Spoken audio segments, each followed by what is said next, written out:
सर्वमङ्गलमाङ्गल्ये शिवे सर्वार्थसाधिके शरण्ये त्र्यम्बके गौरी नारायणी नमोस्तुते नारायणी नमोस्तुते। નવરાત્રિના પવિત્ર દિવસો શરૂ થઈ ગયા છે અને અમને આશા છે કે તમે માતા દુર્ગાના વિવિધ સ્વરૂપોની ભક્તિ સાથે આરાધના પણ કરી રહ્યા છો। આ શુભ દિવસોમાં આપણે માતા દુર્ગાના ગુણગાન અને તેમની દિવ્ય લીલાઓની સુંદર અને અદ્ભુત કથાઓનું શ્રવણ કરી રહ્યા છીએ। આ કથા દેવી દુર્ગા અને મહિષાસુરના યુદ્ધની છે, જે નવરાત્રિના પવિત્ર દિવસોમાં સાંભળવામાં આવે છે। આ કથાના અગાઉના વિડીયોમાં આપણે સાંભળ્યું હતું કે મહિષાસુરના અત્યાચારથી સમગ્ર સૃષ્ટિના જીવો ત્રાહિમામ પોકારી ઉઠ્યા હતા। હવે મહિષાસુરની નજર સ્વર્ગ પર પડી હતી। તેણે સ્વર્ગ જીતવા માટે તમામ તૈયારીઓ પૂર્ણ કરી લીધી હતી। બીજી બાજુ ઇન્દ્રદેવ પણ અન્ય દેવતાઓ સાથે મળીને યુદ્ધની વ્યૂહરચના તૈયાર કરી રહ્યા હતા। બંને પક્ષો યુદ્ધમાં જીતવા માટે વ્યૂહરચના ઘડી રહ્યા હતા। ઇન્દ્રદેવે દૈત્યોની સેનામાં એક ગુપ્તચર મોકલ્યો, જેનું કામ દૈત્યોની વ્યૂહરચના જાણીને પાછા આવવાનું હતું। ગુપ્તચર પાસેથી દૈત્યોની વ્યૂહરચના જાણીને ઇન્દ્રદેવ આશ્ચર્યચકિત થઈ ગયા। તેમણે તેમના ગુરુ બૃહસ્પતિને બોલાવ્યા અને તેની પાસે સલાહ માંગી। હે ગુરુદેવ, તમે મહિષાસુરની શક્તિઓથી વાકેફ છો। તેને યુદ્ધમાં હરાવવું સહેલું નથી। આપણે એવી યુક્તિ શોધવી જોઈએ કે જેનાથી તેની શક્તિ પોતે જ નાશ પામે। દૈત્યોના ગુરુ પણ વિદ્વાન અને ચતુર છે। ઇન્દ્રની વાત સાંભળીને બૃહસ્પતિજીએ કહ્યું, હે દેવરાજ ઇન્દ્ર, ધીરજ રાખો। શ્રદ્ધા અને વિશ્વાસ છોડશો નહીં, કારણ કે બુદ્ધિ અને ચાતુર્યનો સાચો ઉપયોગ કરવાથી જ તમામ સંકટ દૂર થાય છે। આપણે શાંતિપૂર્વક આ વિશે વિચારવું જોઈએ। ઇન્દ્રદેવે કહ્યું, અમે સંપૂર્ણ પ્રયાસ સાથે મહિષાસુરનો નાશ કરવાનો પ્રયત્ન કરીશું અને સ્વર્ગને પણ છીનવા નહીં દઈએ।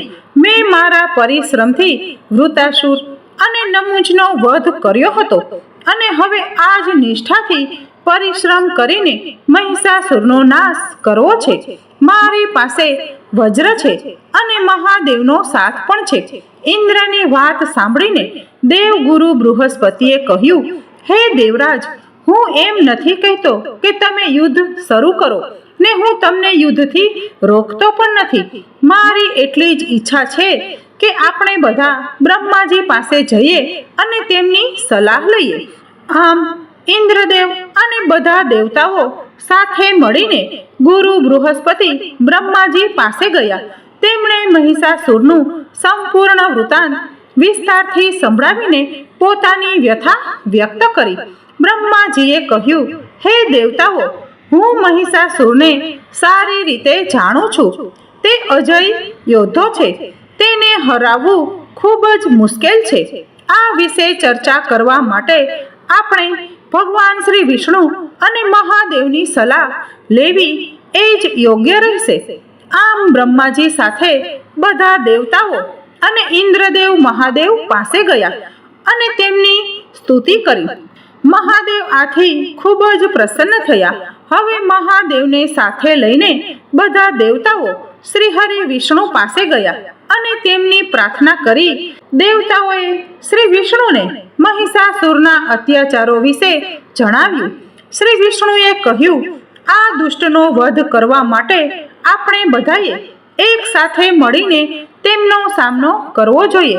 ચાલો, હું પણ તમારી સાથે આવું છું અને આપણે બધા મળીને મહિષાસુરનો નાશ કરીએ।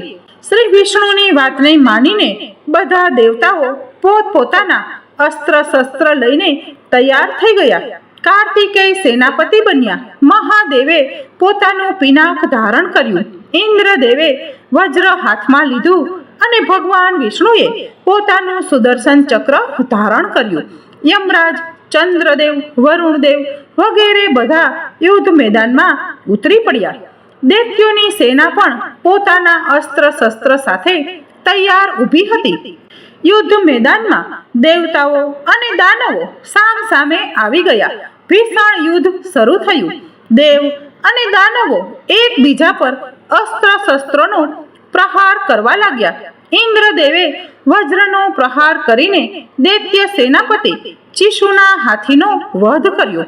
આથી મહિષાસુરે પોતાના બિલાડીને ઇન્દ્ર સાથે યુદ્ધ કરવા મોકલ્યો.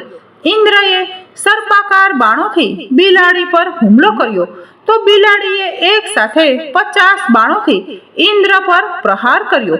ઇન્દ્રએ ગદા ઉઠાવીને બિલાડીને ઘાયલ કરી દીધો. બિલાડી ફરી બાણોથી ઇન્દ્ર પર હુમલો કરવા લાગ્યો તો ઇન્દ્રએ પોતાના પુત્ર જયંતને તેની સામે યુદ્ધ કરવા મોકલ્યો. જયંતે તરત જ બિલાડીને જમીન પર પછાડી દીધો. આ જોઈને મહિષાસુરે ક્રોધે ભરાઈને પોતાના સેનાપતિ તામ્રને જયંત સાથે યુદ્ધ કરવા મોકલ્યો. જયંતની સહાય માટે યમરાજ અને વરુણદેવ દૈત્ય સેના પર તૂટી પડ્યા. તામ્રે ઇન્દ્ર પર બાણો છોડ્યા, પણ યમરાજે પોતાનું મૃત્યુદંડ ફેરવીને તામ્ર પર પ્રહાર કર્યો અને તેને ધૂળમાં મેળવી દીધો. આ જોઈને દૈત્યોની સેના ગર્જના કરવા લાગી અને ભયભીત થવા લાગી, કારણ કે તેમનો સેનાપતિ તામ્ર ઘાયલ થઈને જમીન પર પડી ગયો હતો. હવે મહિષાસુર ક્રોધની જ્વાળામાં બળતો હતો. તેણે હાથમાં ગદા લઈને ઇન્દ્ર પર હુમલો કરવા દોડ્યો, પણ ઇન્દ્રદેવે પોતાના બાણોના પ્રહારથી તેની ગદાના ટુકડે ટુકડા કરી નાખી અને મહિષાસુરને ઘાયલ કર્યો. હવે મહિષાસુરે યુદ્ધમાં કૂટનીતિ અપનાવી અને માયાનો ઉપયોગ કર્યો. તેની માયાથી યુદ્ધ મેદાનમાં કરોડો મહિષાસુર ઊભા થઈ ગયા. આ જોઈને દેવતાઓ ભયભીત થઈ ગયા અને યુદ્ધ મેદાન છોડીને ભાગવા લાગ્યા. આ જ ક્ષણે બ્રહ્માજી, શ્રી હરિ વિષ્ણુ અને મહાદેવ યુદ્ધ મેદાનમાં આવી પહોંચ્યા. શ્રી હરિ વિષ્ણુએ પોતાનું સુદર્શન ચક્ર ઉઠાવીને મહિષાસુરની માયાનો નાશ કર્યો. આ જોઈને દૈત્યો ચક્ષુ, અલોમા, ઉગ્ર, વર, ત્રિનેત્ર, બાસ્કલ અને અંધકે દેવતાઓ પર એક સાથે હુમલો કર્યો. ઇન્દ્રદેવે પણ સૂર્ય, ચંદ્ર, યમરાજ, વરુણદેવ અને મરુતો સાથે મળીને બાણોની વર્ષા કરી, જેથી આકાશ પણ દેખાતું ન હતું. આ રીતે બંને પક્ષો એકબીજા પર બાણોની વર્ષા કરવા લાગ્યા. હવે મહિષાસુરે વિકરાળ અને ભયંકર અને દ્રવિત કરે તેવું મહિષનું રૂપ ધારણ કર્યું. તેણે પોતાના શિંગડાઓથી પર્વતો ફેંકવાનું શરૂ કર્યું અને મેઘ ગર્જના જેવી જોરદાર ગર્જના કરવા લાગ્યો. આથી દેવતાઓ ધ્રુજવા લાગ્યા. મહિષાસુરની ગર્જના અને બળથી ચારે દિશાઓમાં કંપન શરૂ થઈ ગયું. તેણે પોતાના શિંગડાથી ધૂળ ઉડાડી, જેથી આકાશમાં સૂર્ય પણ છુપાઈ ગયો. દેવતાઓના મુખમાંથી લોહી નીકળવા લાગ્યું અને તેઓ યુદ્ધ ભૂમિ છોડીને ચારે બાજુ ભાગવા લાગ્યા. અંતે બધા દેવતાઓ એકઠા થઈને બ્રહ્માજી પાસે ગયા અને કહેવા લાગ્યા કે હે બ્રહ્માજી, હે આદિદેવ, અમારી હાર થઈ ગઈ છે. મહિષાસુરે સ્વર્ગ જીતી લીધું છે અને અમે જંગલોમાં ભટકી રહ્યા છીએ. અમે અત્યંત થાકી ગયા છીએ. આ દુષ્ટ દાનવે અમારું સુખ, ઐશ્વર્ય બધું જ છીનવી લીધું છે. મહિષાસુરે તપસ્યા કરીને મારી પાસેથી વરદાન મેળવ્યું હતું કે તેનું મૃત્યુ ફક્ત સ્ત્રીના હાથે જ થશે, પણ યુદ્ધમાં તો માત્ર પુરુષો જ લડે છે અને કોઈ સ્ત્રી યુદ્ધ કરતી નથી. આથી તે મરી નહીં શકે. હવે અમે ફરીથી મહાદેવને લઈને ભગવાન શ્રી હરિ વિષ્ણુ પાસે જઈશું. તેઓ જ અમને સાચો માર્ગ બતાવશે. ત્યારબાદ બધા દેવતાઓ મહાદેવને લઈને શ્રી હરિ વિષ્ણુ પાસે ગયા અને વિચારવા લાગ્યા કે આ મહિષાસુરને કેવી રીતે મારવો. મહાદેવે કહ્યું, હે બ્રહ્માજી, તમારા વરદાનથી જ આ દુષ્ટ મહિષાસુર આટલો બળવાન બન્યો છે. તેની આટલી શક્તિ તમારા વરદાનને કારણે જ છે. હું કે તમે તેની સાથે યુદ્ધ કરીને જીતી નહીં શકીએ. તેને ફક્ત કોઈ સ્ત્રી જ મારી શકશે. પણ મારી પત્ની ઉમા કે શ્રીહરિની પત્ની મહાલક્ષ્મી તેની સામે કેવી રીતે લડશે? હવે શ્રીહરિ તમારે જ કોઈ માર્ગ બતાવવો પડશે. આમ બધાએ મળીને શ્રીહરિને પ્રાર્થના કરી. દેવતાઓ દુઃખી મનથી શ્રીહરિને કહેવા લાગ્યા, હે ભગવાન, દૈત્ય મહિષાસુરે અમારું સ્વર્ગ છીનવી લીધું છે. અમે આમ તેમ ભટકી રહ્યા છીએ. આ સ્થિતિનો સામનો કરવાની શક્તિ હવે અમારામાં નથી. મહિષાસુર દુષ્ટ અને પાપી છે. તે મહિષીની યોનિમાંથી જન્મ્યો છે.